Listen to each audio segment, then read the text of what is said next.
Hello, my name is Amanda Arcio.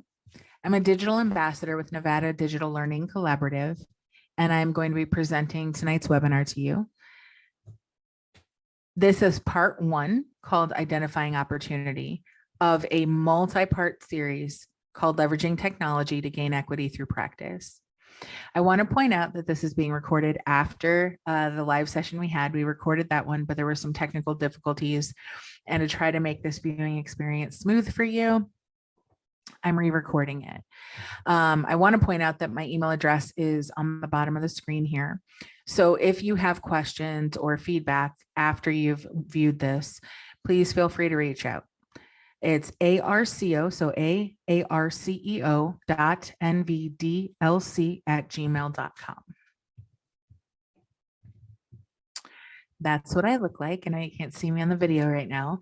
Again, I am a digital ambassador with Nevada Digital Learning Collaborative this year, but my full-time day job is a learning coordinator with Nye County School District. My focus is K-12 math and science. I've been in the state of Nevada for about 5 years and with Nye County for almost 2 years. So I'm excited to have the opportunity to record this for you tonight. And I've been really enjoying working with Nevada's educators for the last several years. I want to point out on the slide, if you'd like to pause it, you can pull out your cell phone and use the camera to activate that QR code, or you can type in the bit.ly link that I have there. They both go to the exact same document. You'll have a forced copy of a resource document that will provide you with the slide deck that I use tonight, as well as links to videos, to the free tools that I talked to you about tonight, and to any resource that I think so, even some data that I share. So any resource that I draw your attention to throughout the webinar recording, it'll be in that for you. If there's anything else you need, please, again, don't hesitate to reach out to me. You have my email address. So when I was doing the live session, we had some attendees. We talked about what makes you smile or what makes you happy. As we all know, this is an incredibly difficult year in education. And so I'm not going to beat the dead horse, but I do hope that you take a moment when you're feeling overwhelmed and just think about what it is that makes you smile or what makes you happy. And it doesn't have to be at all related to work. Okay. So I shared the image that you see there is actually a video. I shared a video with the attendees the night that we did this live. Those are two of my goats and my pet pig. My farm, my home is what makes me happy. And so I hope that you have something that you hold dear and that gets you through the day when you're having a bad day. For those of you in the know, if you watch TikTok, if you follow TikTok, there's a 13-year-old pug called Noodle. And basically, if his owner can get him to stand up in the morning, they say that he has bones. And if he falls over, then they say that he has no bones. And on days when they're no bone days, which I'm recording this on the 19th of October, today is a no bones day. On a no bones day, you're supposed to take care of yourself and be good to yourself because it's probably going to be a tough day. So I hope it's a bones day for you when you're watching this. And I hope that you have something that makes you smile. All right. Today's agenda. So I'm going to talk to you very quickly about what the webinar series is, some details there. I'm going to talk to you about what this today's session is not and what it is. We're going to discuss briefly perspective and bias, and then I'm going to put equity into context within the state. And so the way I'm going to do that is I'm going to show you some data, just student data from Nevada. So if you are not a Nevada educator and you're not interested in the data specific to our state, feel free to fast forward through that section. If you are interested in the data, even if you're not from Nevada and you're interested in the data, it's some pretty eye-opening stuff. And that sets the context for the next part of the webinar, which is technology as a lever to identify need within your sphere. Throughout today's webinar, I'll talk about your sphere. Your sphere, what I'm talking about is your sphere of control, right? If you are a classroom teacher, it is the kiddos in your classroom. If you are a principal or an administrator at a building level, it is the kids within your building. If you're a district level support, it'll be, your entire district. It could be your caseload, whatever that may be, talking about your sphere of control. We're also going to be talking about addressing a gap in consciousness. During the live session, we also did a Q&A. Obviously, we don't have the benefit of doing that as you're watching a recording. But again, shoot me an email anytime, and I will be happy to answer it. So again, first of a series tonight, we are doing identifying opportunity. Today is October 19th of 2021. My next session for this leveraging technology series is on November 10th of 2021. If it is not past that date and you want to join us, go to Eventbrite, type in leveraging technology to gain equity through practice. It should take you right to the sign up. There's only one active sign up at a time. So Brain Balance focuses on, students who experience trauma. And we kind of take a look at that through the lens of somebody who maybe is an immigrant to the state of Nevada or an immigrant to wherever you're at, and how that itself may cause trauma, but what we can do for students that through digital learning that can help to improve their performance in class. The one after that is January 12th of 2022 already, PSYOP strategies, which are specific to students who are language learners, if they're English language learners, but PSYOP strategies have benefits for all students. So it's not just EL kids, but it can help you across the board. The following one is on March 9th of 2022, depth and complexity. Specifically, we'll be taking a closer look at those icons and how we can use them in digital learning. Building community is our last in this webinar series. That's on May 11th. I wanted to wrap it up with something positive. Hopefully finish one of the hardest years we've had as educators with on a high note. So again, we're talking about identifying opportunities where we can leverage technology to gain equity. And in particular, what we're going to be talking about is identifying which students may need additional assistance, which students may be falling through the cracks within our sphere of control, and in what ways are they falling in those cracks, and how can we begin to start making a plan to catch them before they fall, or to at least keep them from falling any further. Right? What this webinar isn't, is it is not a one-off diversity webinar intended to draw your attention to a problem that I know you've heard about before. It's not intended to make you feel bad or to feel guilty.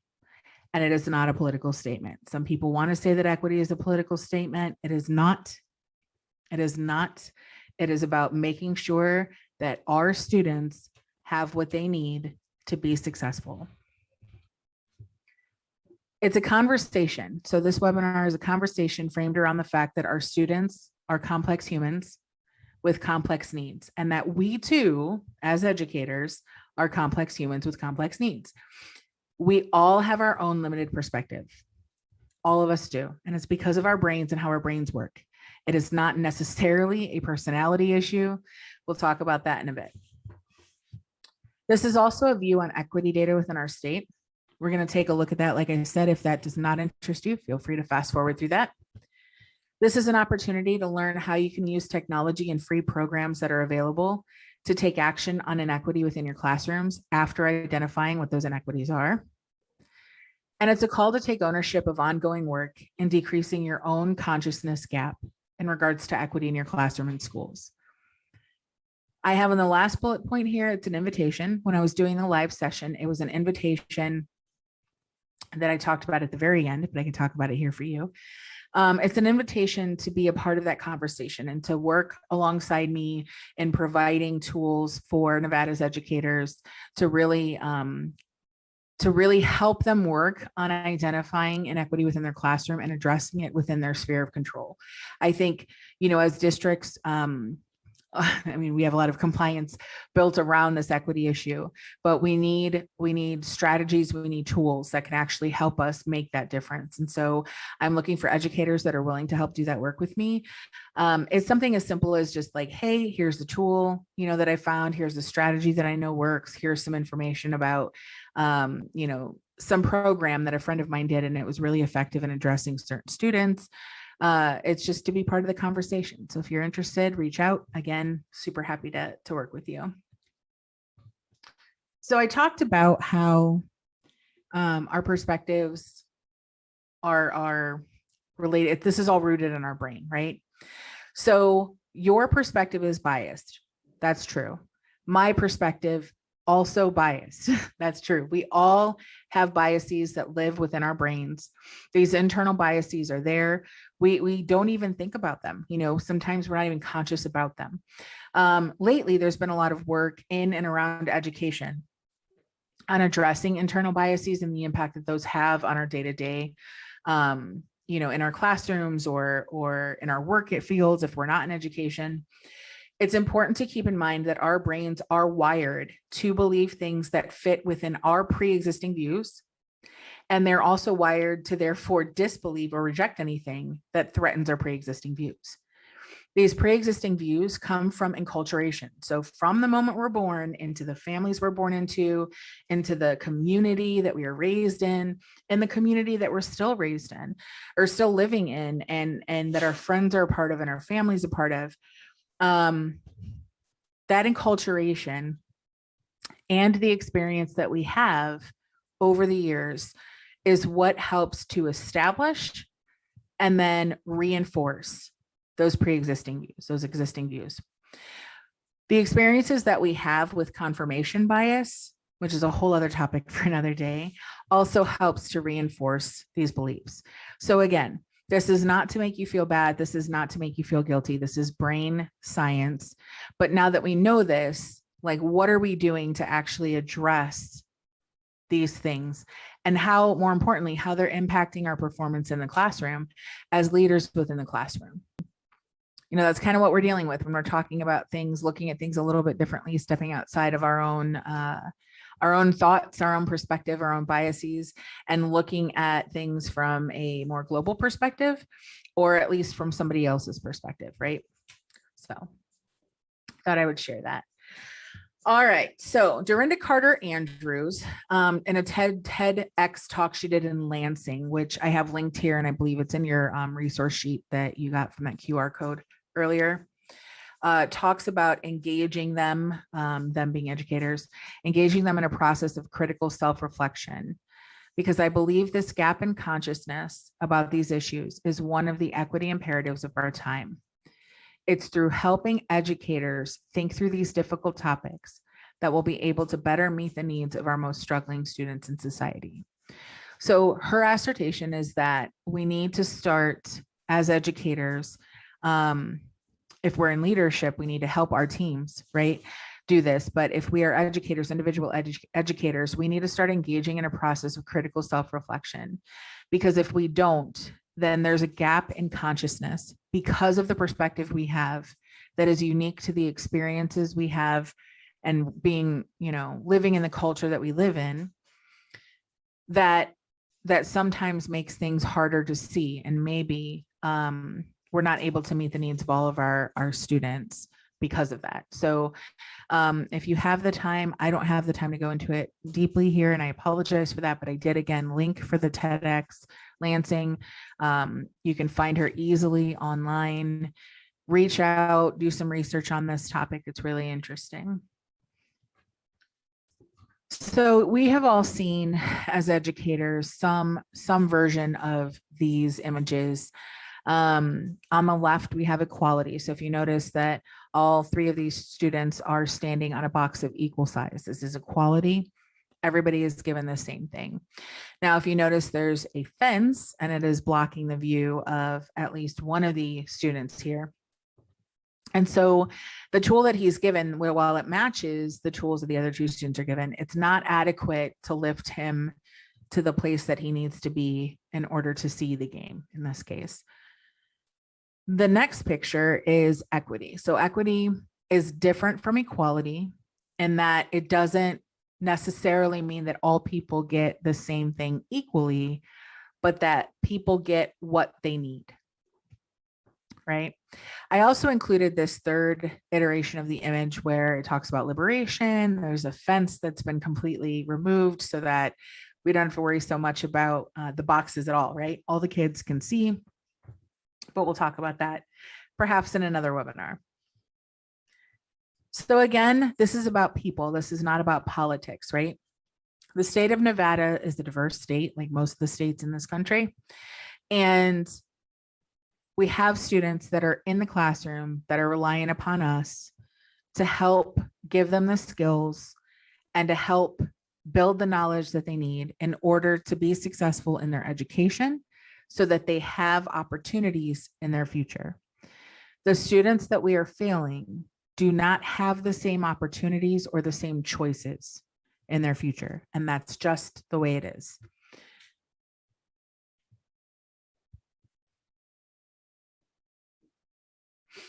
So why, when I was doing some work with, I want to say it was the STEM networks, the rural STEM network of Nevada, when we were talking about equity, the question was, why should we care? And so these were some of the answers that we came up with as a group, and some that I've heard from some other educators too.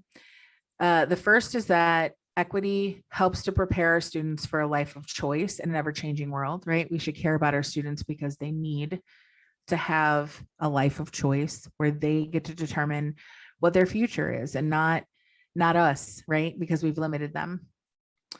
It allows us, and us being whatever locality that is, to be competitive and have a voice in a larger conversation regarding resource allocation.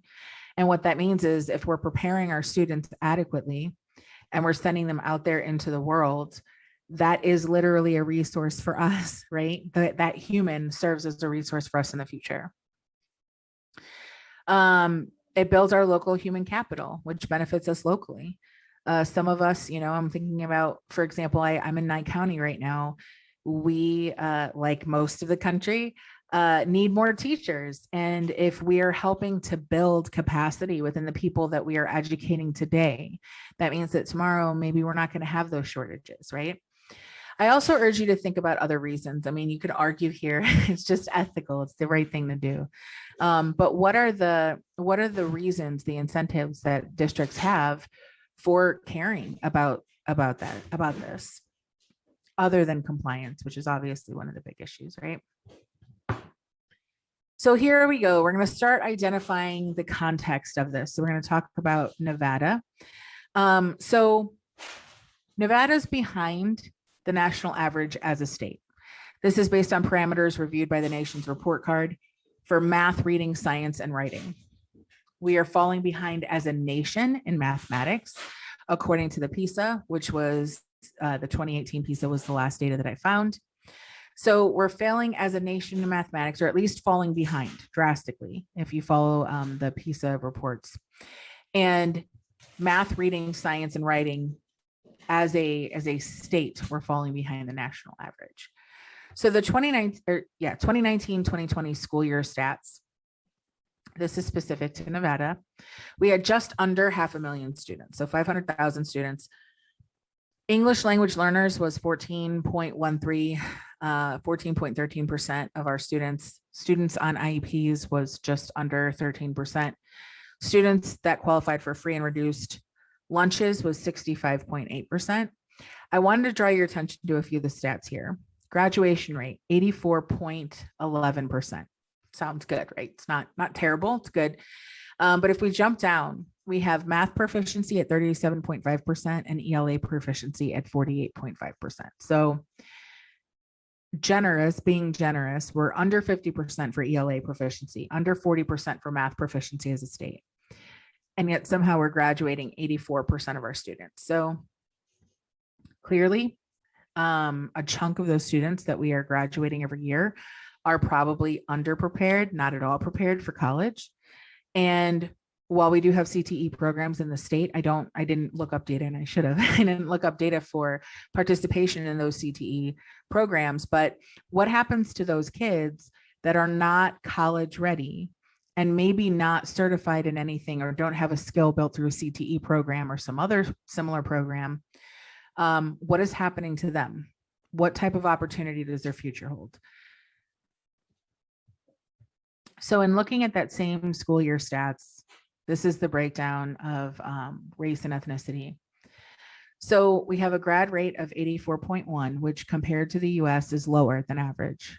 The average in the US graduation rate is 86%. We have American Indian and Alaskan Native, 74.4% of our population, which is about average. These are the kids that are graduating, these stats that I'm reading to you. That's about on par with the United States average. 72.2% of our Black students are graduating, which is significantly lower than the national average of 80%. We have 83% of our Hispanic students graduating, which is slightly higher than the national average at 82%. We have 87.3% of our white students, which is lower than the 89% for the US, is graduating. And I wanted to go all the way down to the bottom here where I've highlighted if a student has ever been considered an English language student. So for those of you in the know, these are students that were ever in the WIDA, identified by WIDA. If they were ever identified by WIDA, it is 76.8% as the graduation rate, which is much lower than that 84.1% of the state average. So it's important to keep that in mind. When you think about Nevada and our enrollment in public schools, the K-12 public schools, this breaks down the percentage of students by demographics. So the majority of our students in the state of Nevada are Hispanic. They're Latinx students. The next greatest majority of 31.36% are white students. And then the next majority would be Black students at 11.45%. So a large chunk of our kids are Latinx students or Hispanic students, followed by white, followed by Black. And then after that, it looks like 2 or more races, Asian, Pacific Islander, and then American Indian and Alaskan Native. So the importance of educator diversity. I want to point out that this was taken from Felicia Gonzalez's licensed educational personnel demographics presentation, which was from about a year ago, 10/15/20. I linked it here and you can find it online if you look it up. She talks about the importance of educator diversity based on research. So there's this demographic imperative. We have an increasing diversity of preschool through grade 12 students. And the gap between students and teachers in terms of lived experiences is large. There are persistent disparities in educational outcomes between socially defined groups, including students of color, students that are low income, and their white middle class peers. According to research that is referenced here, the racial and cultural identity of a teacher can make a difference, particularly with those students who are from underrepresented groups. And teachers of color are more likely than their white peers to remain in the very schools that need them the most. These are the urban schools with high proportions of students of color from families that are experiencing poverty. So I gave you what the demographics of our students are. And now this image is Nevada's educators. So the majority of our educators, so just under 80%, identify as white. And if you look at the blue line, that is how many students of that same racial or ethnic demographic. So the red are the teachers, the blue are the students. If you see the biggest differences, it's between, we have the majority of our educators are white. Well, we do have the next group of our educators are Latinx, but the majority of our students are Latinx students. We also have, we also have the same amount of Black, African, and Latinx teachers, but our majority of our students are Latinx. So I'll give you a moment to take a look at that. Again, all of this was taken from Felicia Gonzalez's presentation. All right, so there are some things that we can control and there are some things we cannot control, and that needs to just be known, and we can only focus on what we can control. We cannot control our skin, end of the line, unless we're playing video games, right? I got that little, the little image on the bottom there.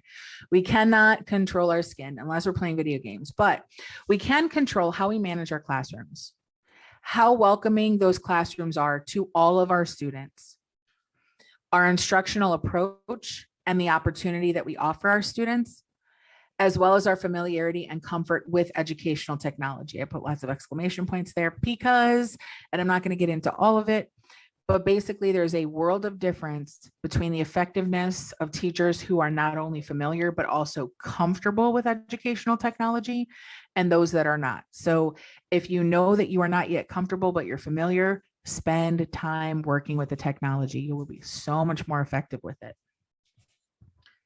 And what we must first do is identify which students have those needs within our sphere of control, right? Just because they are of a certain demographic doesn't mean necessarily that they have those needs or that their needs are not already being met. So it's important to be able to identify them within our classrooms. So ways to promote equity, and this is a very generalized slide, and which is why I highlight technology since that's the focus. But according to, this is the University of Southern California's School of Education. These are the different things you can do to promote equity, right? Reflect on your own beliefs, reduce race and gender barriers to learning, establish an inclusive environment early, be dynamic with your classroom space, accommodate learning styles and disabilities, be mindful of how you use that technology, and be aware of religious holidays. So be mindful of how you use technology. So today's webinar is all about the technology usage to leverage equity, but the truth of the matter is if it's not minded properly, it is very easy for educational technology and technology in general to lead to a bigger gap in equity with among certain students.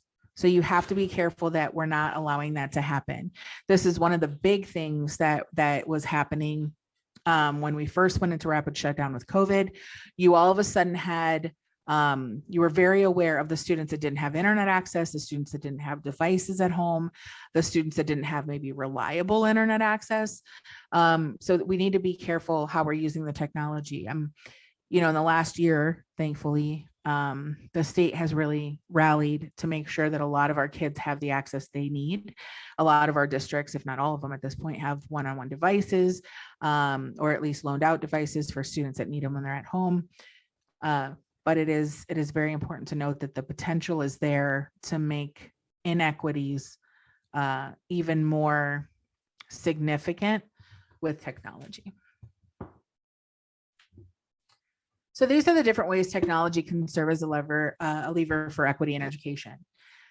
It provides educators with insight to make informed decisions. This is a big one. It allows you to personalize learning. It removes barriers to learning materials both in and out of school. It affirms and advances relationships between educators and students. It facilitates collaboration when used properly. It helps to prepare for college and career, and it gives students a voice. We're going to talk about how it can give students a voice. We're going to talk about a few of these actually. So how can technology help us identify gaps in equity that we have in our sphere of control, right? A lack of sense of belonging will lead to inequity. We can measure academic parameters. For those, I think every district in the state uses IC or Infinite Campus. There are ways to find out how students are performing, and you can look at your grade book, but this is only for the districts that have the ad hoc reporting abilities. You can break down your grade book and assignments by demographic. If you don't have that ability, talk to your administrators and see if they do, or your district, and see if they can do that for you. You can also look at your adopted educational materials, programs reports, if you have technology programs that the kids are using related to whatever materials your district has adopted, and assessment scores. So we have end of year assessment scores. If you're doing, MAPS, for example, I know some counties are using that, the NWEA MAP scores. But how can we measure belonging then? So belonging is safety, comfort, social emotional health, basic needs, etc. really you need to be thinking about how are you measuring those and how are those measurements really reflective of what the students are feeling when they're in your classroom or your building. So now I'm going to jump into some of the tools, some of the technology tools that we can use. Jamboard is one that I know some educators are familiar with. Jamboard is a Google product. So if your district uses Google, you would find this in the Google application selector, or some people call it the waffle. It's a whiteboard tool, and it can be used anonymously to have students participate collaboratively. And this anonymity, let me go back a second. This anonymity is something that's going to pop up in a couple of these tools that we're using. That's really important. Sometimes our students are not comfortable having contributing to conversations, attempting to answer questions, whether they're academic or even personal. Say you're just checking in with the kids. Sometimes they're not comfortable answering those questions out loud in front of other classmates. They're not comfortable sharing that publicly. When you use any tools anonymously, you're kind of taking that away. And especially these tools that we're going to talk about today have options for it to be anonymous amongst the classmates, but the teacher may know who's saying what so that you can check in with those kids. So I'm going to do each of these. I'm going to show a really brief, like 1 minute to 5 minute video at most, so you can get a feel for what these tools are. So I'm going to move this Jamboard one over. I'm going to mute myself again so you're not hearing background noise while I play the video.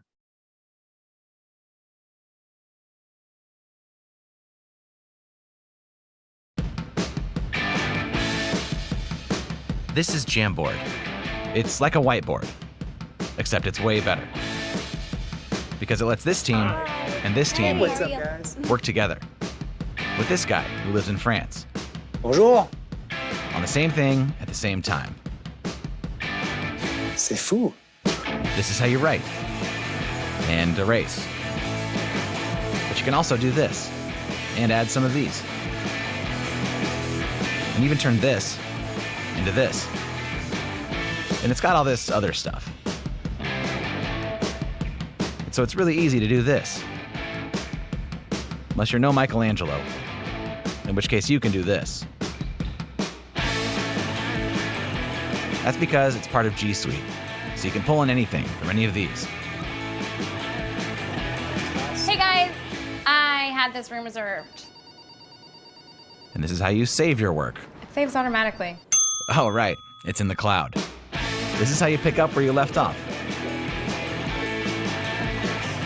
This is how you share your work.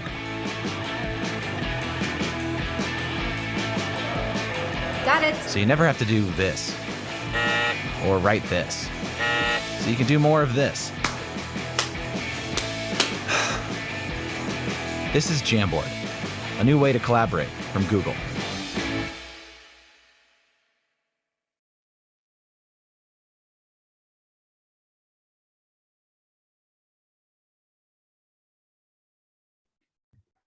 All right, so that was Jamboard. As I said, you can use it for a number of things. You can put academic questions up here. So this particular example has a question from the teacher. What reasons would people have for protecting the environment? Each of those sticky notes belongs to a different student. If you notice, you can't really tell, it's not super close, but there are no names on those sticky notes. So if you want all of your students to participate, they can easily collaborate and participate as a class, and the other kids wouldn't know who wrote what sticky note.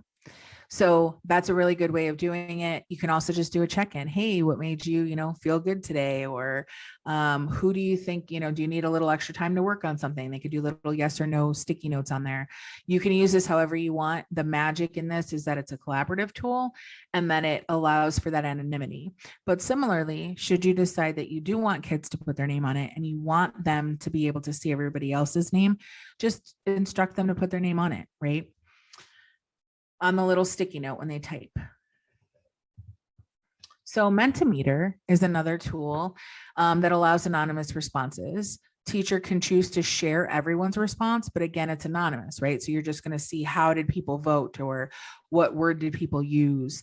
There are pre-created question types for ease of use, and I put those, there's a screenshot here of those options. There are multiple choice questions that you can offer.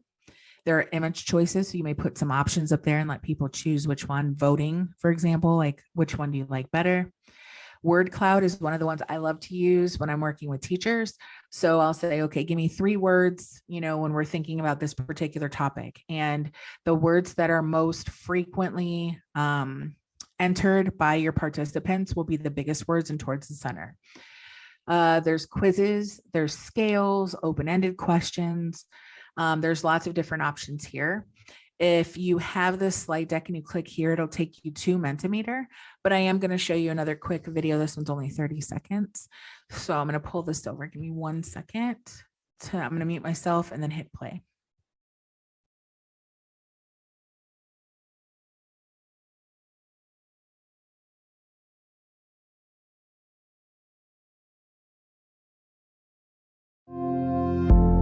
Mentimeter is an easy-to-use, powerful interactive presentation tool.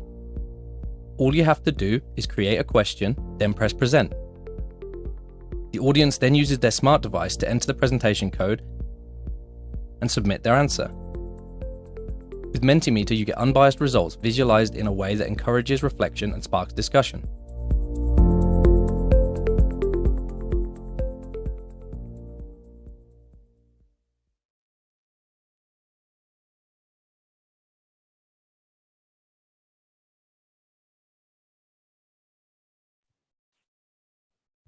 All right, so of note, Jamboard and Mentimeter are both free. I think Mentimeter has a paid version, but I've been using it forever and I've never had to pay for it for anything. So there's lots you can do with it for free. Our next tool is Padlet. Padlet also has a free option. So I think the limitation with the free option is you can keep up to 4 Padlets going at any given time on each account. You can archive your old ones, but you can only have 4 that are active at any given point. After that, you have to start paying the premium. I don't know what that cost is because the tools that I looked up and the tools that I use are always free. Padlet is a digital notice board. It is an interactive space. You have different formats that you can use, but it can be used to store or share resources with students and teachers. I've seen teachers use this as a learning portfolio or a project portfolio where you have students, each student has their own Padlet that they can share with you, the teacher, and they can collect videos, they can collect articles, they can collect pictures on their Padlet. Again, because they're sharing it directly with you, it can be something that's done without other students necessarily knowing. Or if you create one Padlet for a project, say that you want students to collaborate on, you have the option of whether or not you set it so that their names pop up with each post. So if you, again, want to encourage students who maybe typically don't want to participate openly, you can just shut off, or I think you actually have to choose to turn it on. So you just leave it the way it is. Students can add their thoughts, add their responses, whatever you're petitioning them to do, and it will be anonymous for them. So again, we're gonna mute and share a little video with you.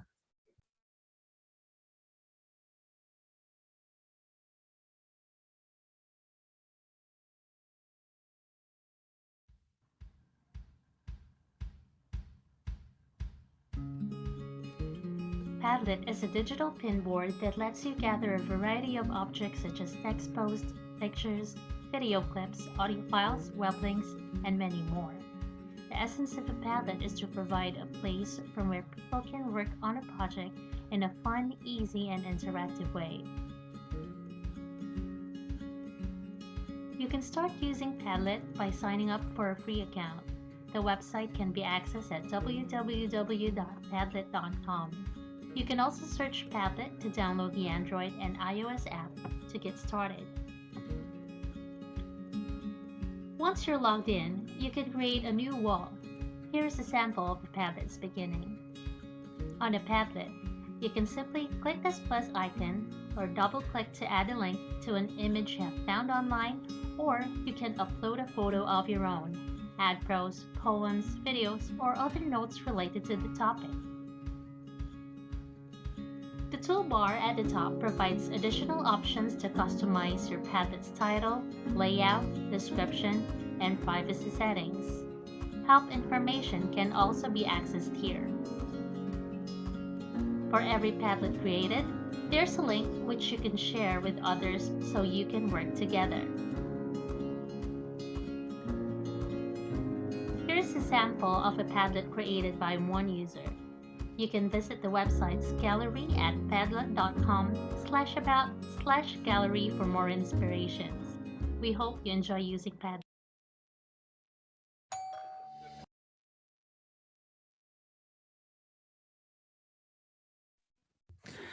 All right. So as mentioned, Padlet is free for, I believe it's up to 4 active Padlets. After that, you have to archive them.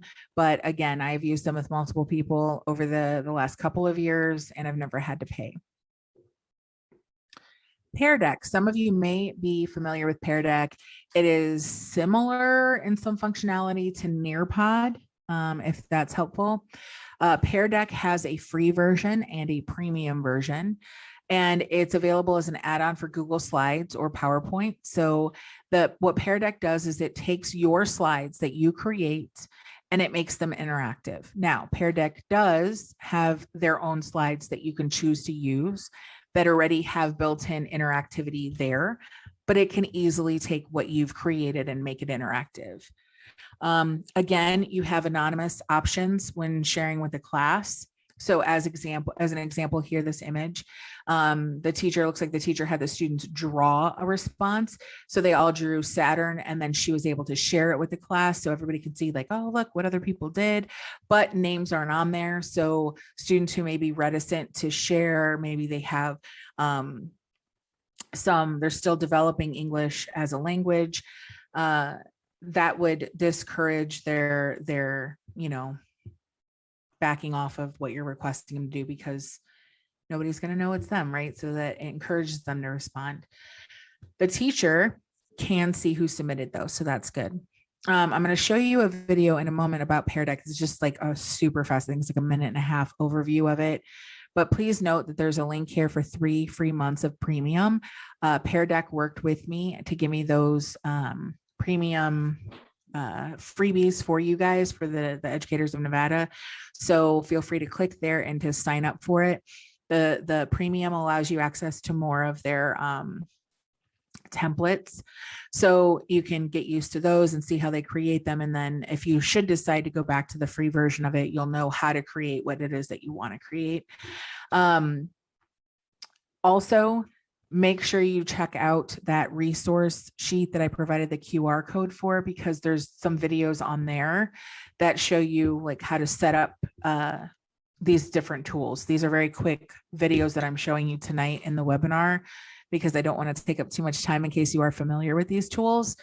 But if you want to know more, use those resources to start seeing how you can use them as an educator in your classroom. All right. Business as usual. I'm going to mute and then hit play. Hi, we're excited to tell you that you can add the power of Pear Deck to Google Slides. Imagine if you could engage every student in your class. What if you could see instantly who's with you and who's struggling to keep up? That's the power of Pear Deck, a formative assessment tool designed by teachers and integrated with Google Classroom to support 100% student engagement. Pear Deck brings your slides to life with interactive questions that can be added to any presentation. We're making it easier than ever to bring the power of Pear Deck to your class. Start with Google Slides, get the Pear Deck Google Slides add-on, and add interactive questions or formative assessments throughout your slide deck. When you're ready, be sure to present with Pear Deck. Your students will join your Pear Deck session from any device with a web browser. Direct them to peardeck.com/join and enter the session code to begin. As you advance your slides, students will be prompted to answer your questions, and their answers will appear on your teacher dashboard in real time. Answers can be displayed anonymously on the classroom projector. So instead of worrying about getting the right answer and feeling silly in front of peers, your students are putting ideas out there in a safe, anonymous way, discussing and learning from each other. And that's just the beginning of what you can do with Pear Deck and Google Slides. 100% student engagement is just a deck away.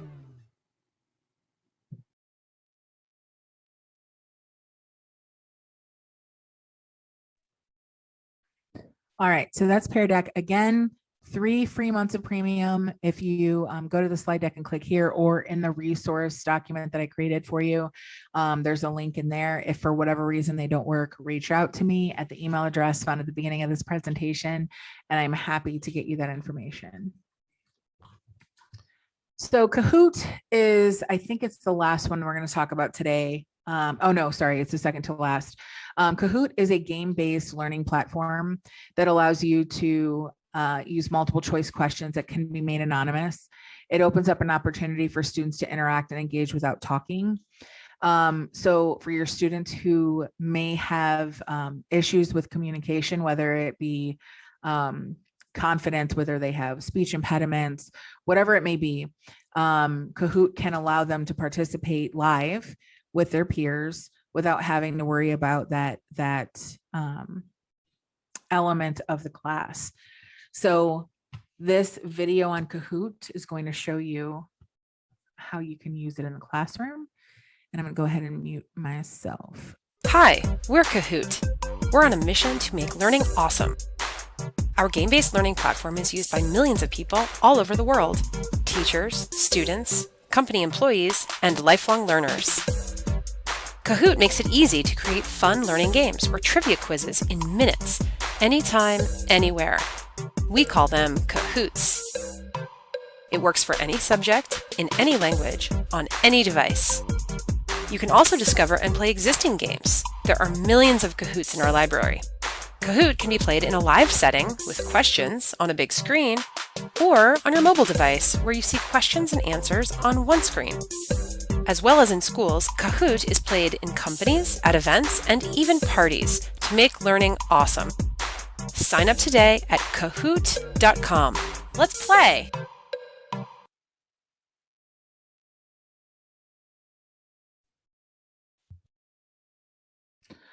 All right, so again, another free tool for you to use.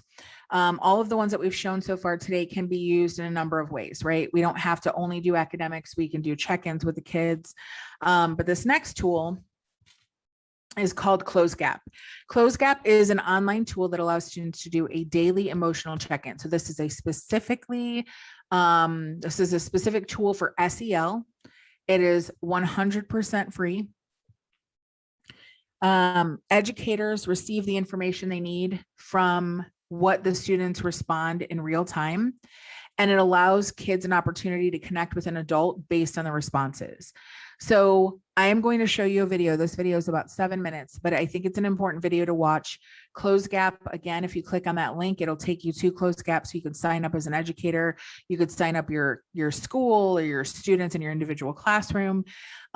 This video that I'm going to show you is a teacher that is using CloseGap in his classroom. The video he created is intended to be given to his students. So I think it's a great video for you to find and share with your kiddos if you decide that you're going to use CloseGap in your classroom. What I like about it is it walks you through. He signs himself up, I think, as or he's a school counselor.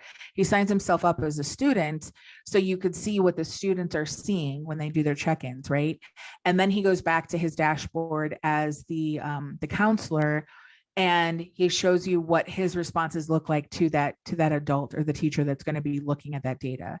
So it's super helpful. And I am going to pull that over so we can watch it. It is a 7-minute video. So if you need a moment, take a pause. But again, CloseGap is a free SEL tool. It allows your students to do a daily check-in, and it allows them time to really reflect upon what it is they're feeling, what it is they're experiencing, maybe something that happened that could have led to that experience or that feeling. And then it gives them an opportunity to state whether or not they feel like they need to talk to an adult about it. And depending on their answers, it'll naturally flag an adult anyway. So I'm going to show you this video, and I am going to mute myself so you can hear him speaking. Again, this video is designed to be shown to students, so feel free to use this resource. If you decide to use it with your kids, you can share this with them too. Hi students, I wanted to make a CloseGap video for you guys. I think it's a very good tool, but sometimes it's hard to know exactly how we're supposed to use it and what the right or wrong answers are. So I'm going to go ahead and check in on mine so that you guys can see what it looks like, and then we'll walk through it a little bit. So to start, we're going to go ahead and do this. We'll minimize my window here. So you guys know this screen. You know that there's different options to choose from. And the best choice is not what you think you should feel, but the one that you are actually feeling. So today is Wednesday. It's been kind of a busy week with lots of new changes. I'm honestly just a little bit tired. That's not a bad thing. It just means I'm tired. And now I can choose as many of these as I want to help me clarify exactly what I'm feeling when I say that I'm tired, because that can mean different things. So I'm a little fuzzy and unclear. It's harder for me to focus. Maybe I'm spacing out a little bit. And I've already said that I'm kind of sleepy. So 3 different things out of the 6 are going to fit me today. Again, those aren't bad things. They're just how I feel. All right, we're going to check my fuel level. So typically, if you're tired, you're not going to be full and ready. So I'm not saying that I'm full and ready. I'm maybe even just okay, but I don't know if that fits. So I think I'm going to be low. I've got a little bit of fuel, but I would feel better if I had some more energy. So I'm going to put low today.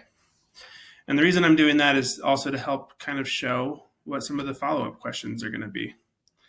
Okay, so did I eat breakfast or lunch? You know what? I actually forgot to eat breakfast, but I did eat lunch because I'm doing this in the afternoon.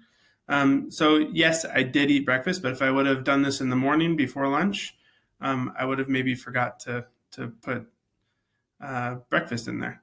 So I'm going to say, yes, I did. Did I sleep well last night? You know what? I did actually sleep well last night, but I didn't the night before. So I am going to put yes. I'm not hurt or sick, so I'm going to put no. And everything's okay at home. Sometimes it's not, you know. Sometimes things are going on that's stressful, not necessarily bad things. But today, they're going pretty good. And I am not being bullied at school. Okay, and then finally, I would have the option of saying, do I want to talk to an adult? Today I just feel tired, so I don't really feel like I need to. There's no big problems. Maybe just make sure I get some better sleep tonight, to get 2 nights of sleep in a row, and that's a good thing. So I'm going to put no thanks. But when you click this, it's either going to send, it's going to send a report to me and your homeroom teacher. And it's going to say, hey, this person's feeling tired. Maybe they're being bullied. Maybe there's problems at home, or they're not getting enough to eat. And it'll say what those things are for us so that we can give you a call or an email and just check in and say, hey, is there anything I can do to help? And it's really important that when we give you a call that you're being honest with what's going on. And even if you don't know what to do, you can just say, I'm not sure what to do, but I could use a little bit of help. So these are not bad things. Nothing on here is bad to say, as long as you're telling the truth. And sometimes we just don't really know what to do, or we don't know why we're feeling things. So this is really just to give awareness for how you're feeling that day and how it might affect your learning that day. Okay, I'm actually going to go ahead and skip this part just to make this a little bit shorter. But one of my favorites is the shake it out. I just feel like it helps loosen me up and it helps me refocus. So sometimes I'll go for a walk or do something like this and kind of shake it out, get that feeling back in my feet and my fingers because I've been sitting all day. Okay, and so now I'm going to switch to this screen. And I want you to see what my report looks like. I've been checking in just like you guys have. And you know what? It kind of surprises me how much my energy levels change and what I'm feeling. So if we look all the way back, this one was a test one, so it's not really accurate. But these are all how I've been feeling right here. And look how up and down I am every single day. There's rarely 2 days in a row where I feel like I have full and ready energy. And so I have to remind myself every single day that, you know what, I'm going to be a little bit more tired today. So maybe a couple more shakeout breaks or breathing exercises or talking to somebody for encouragement might be a good thing for me to do that day so that I can help make it through the day and focus a little bit better. Okay? And if you scroll down, you can actually see what those different feelings were. So this is today's. It says I was fuzzy, unclear, spacey or zoned out, and sleepy, and low energy. Yesterday I was feeling really good, really focused. Oh, but a couple days before that, last week, I was tired again. Before that, I was happy and awake and energetic. And usually, what happens for me is if I don't feel like I got enough sleep that night, or it wasn't a very restful sleep, maybe my brain wasn't turning off. But those nights that I do feel like I get good sleep, I usually check in right here.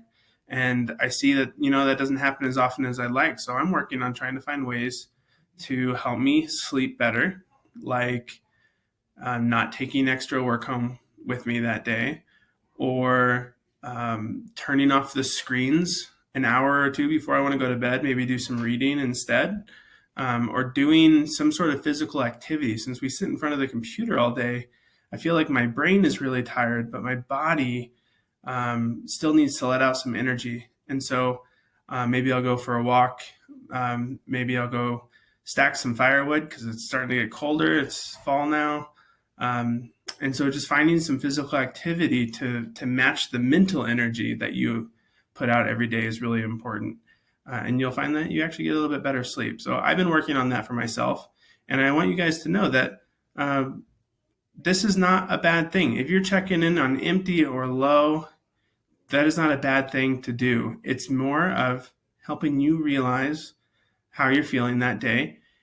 And it helps us kind of keep tabs on who's just having a really hard time and who we need to check in with more often. So thanks for watching the video.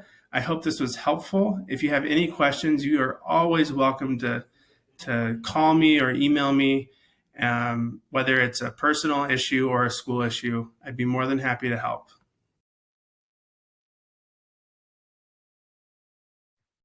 All right, so that counselor was sharing with us CloseGap, which I think is a wonderful tool. If you're an administrator, maybe think about giving this tool to your counselors. If you're a teacher, maybe share this information with your administrative team and the counselors at your school. CloseGap is a great way to do a daily check-in, and it really, not only is it helping to give kids the help that they need with those SEL things when they need it, but it really gives them, gets them into the habit of checking in with themselves, and it gives them some coping strategies contingent upon how they're feeling for that day.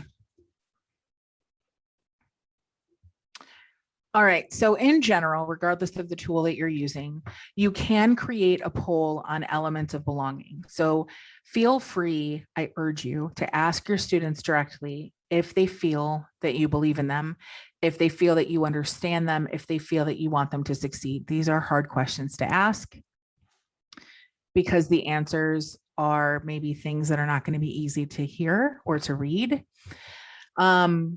But we are never going to have honest conversations if we don't have people asking real questions and soliciting genuine responses. Now, I am a high school and middle school teacher, or I was before I became a district administrator, and I am well aware of the fact that there are some kids that are going to maybe not, respond to these polls in ways that are honest. And there's no way we're going to be able to fight every single incident of that.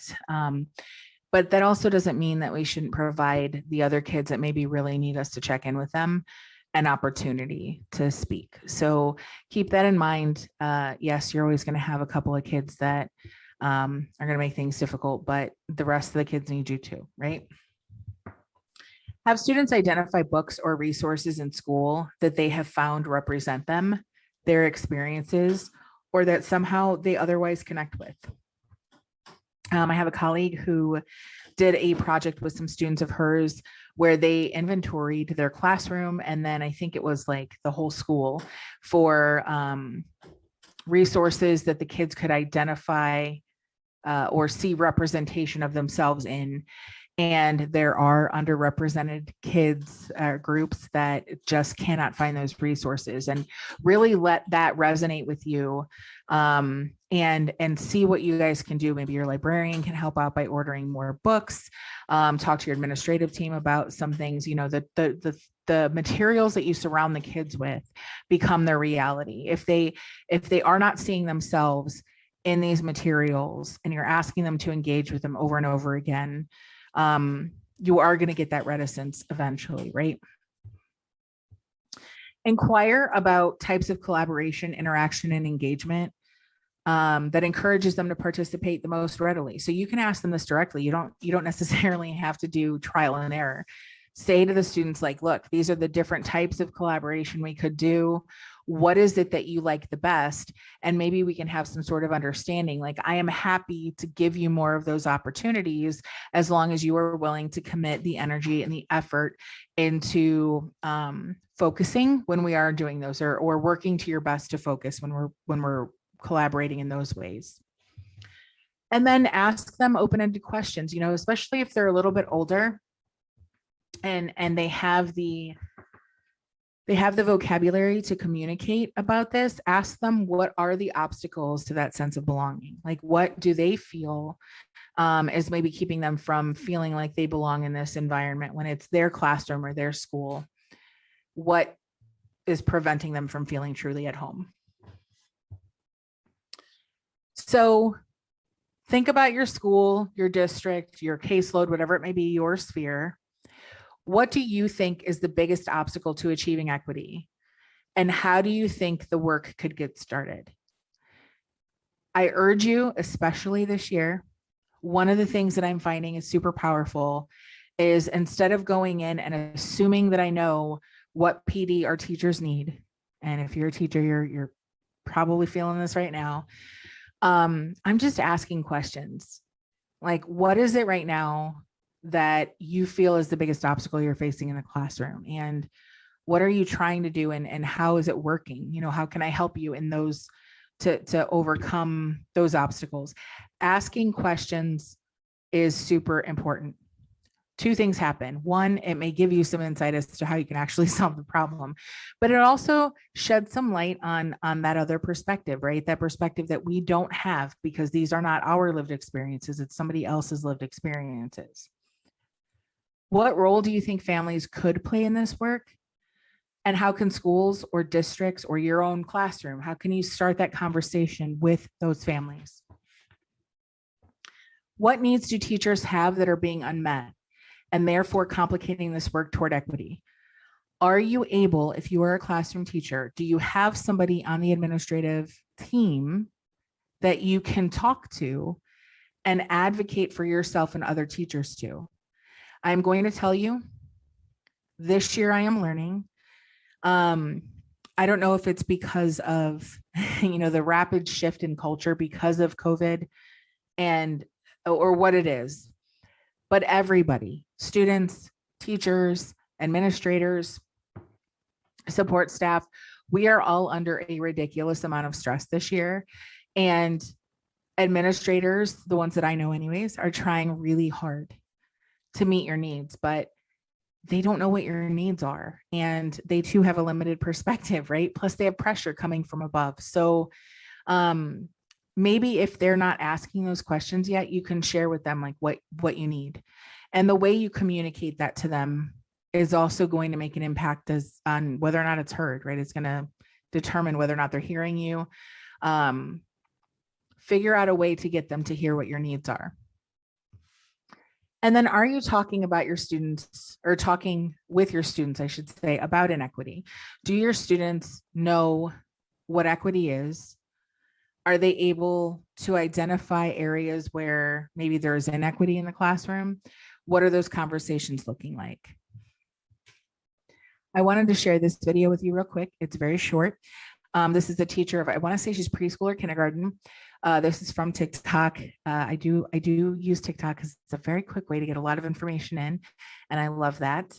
But I like the way she talks about equity with very, very young students here. I think it's interesting. So I'm going to mute myself so I could play the video.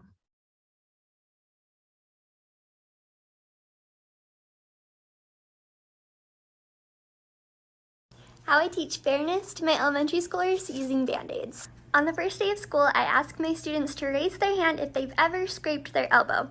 As you can imagine, they all raise their hands. So I get a Band-Aid, I pick on one student to tell us a story of how they hurt their elbow. Then I put the Band-Aid on their elbow. Next, I ask who's ever bumped their head. More hands go up, I have someone tell me a story, and then I say, I am so sorry you hurt your head. Here's a Band-Aid for your elbow. The kids are a little confused at this point. Next, I ask who's ever scraped their knee. More hands go up, and I say, I am so sorry you scraped your knee. Here's a Band-Aid for your elbow. At this point, the kids are super confused. I'll stop my lesson and we'll have a conversation about how even though I gave everyone the exact same thing in the exact same way, it wasn't helpful to them. And in conclusion, fair doesn't mean everyone gets the same thing. Fair means that everyone gets what they need to be successful. After this lesson, students are much more understanding when their friends with diabetes need an extra snack, when their friends with autism need noise-canceling headphones, when their friends with ADHD need a fidget spinner and they can't have one. It helps with everything.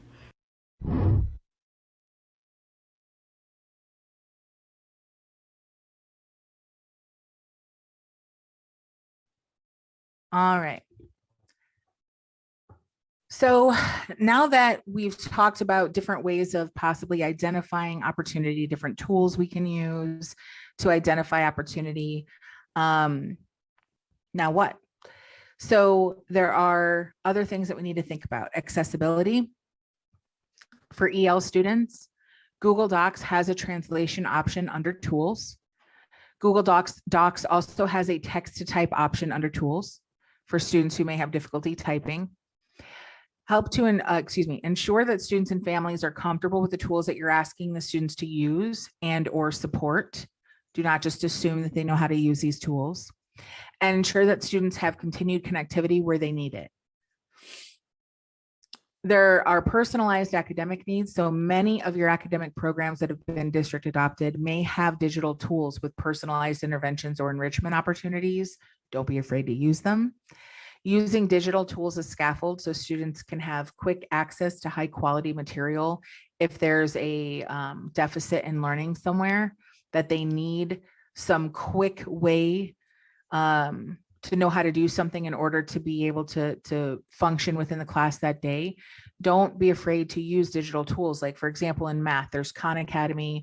You can create your own video where you're showing kids how to do, like, say you're multiplying fractions by fractions, but the kids don't even know how to multiply fractions by whole numbers or whole integers. Then you could talk to them about, you could do a video quickly on that, and then, you know, lead into that day's learning on multiplying fractions by fractions.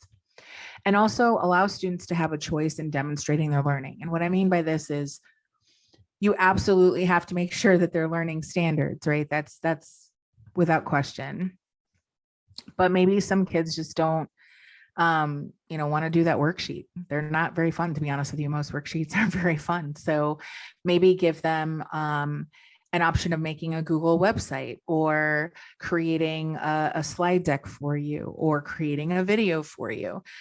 Give them options, and you may think that it's more difficult to grade possibly, but maybe it's more enjoyable to grade for you. And that might make a difference, especially this year. Also think about belonging.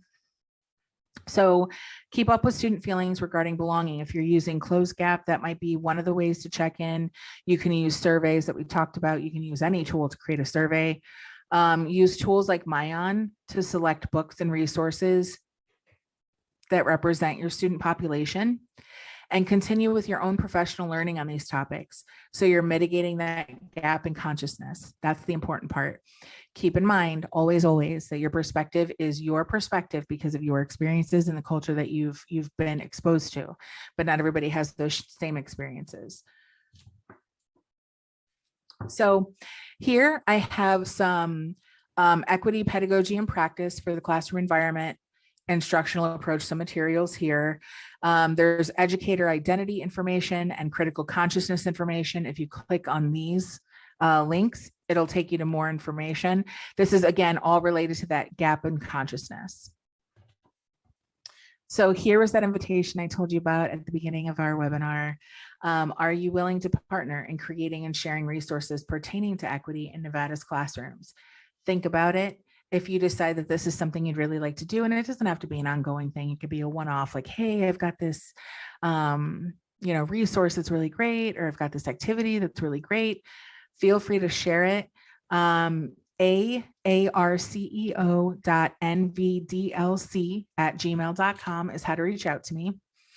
And my phone number is here too. That's my cell phone number. So please don't misuse it. Send me a text. I much prefer text to phone calls, especially if it's the first time we're talking. Just identify yourself. Let me know who you are, and I will text you back, and we can find a time to talk if that's what you'd like to do. I am happy to help you on your journey to achieving equity in your classroom. Feel free, if you can't make the other webinars and you're just really like chomping at the bit to get some more information, feel free to reach out to me. I'm happy to help you as an individual too. I think this is super, super important work, and I'm happy to help any teacher that's eager to do this for our kids. So if you have any questions, don't hesitate to reach out. Otherwise, I hope you have a wonderful day or night or whatever it may be for you. And I will hopefully be able to present more information to you in the next webinar. Have a great one.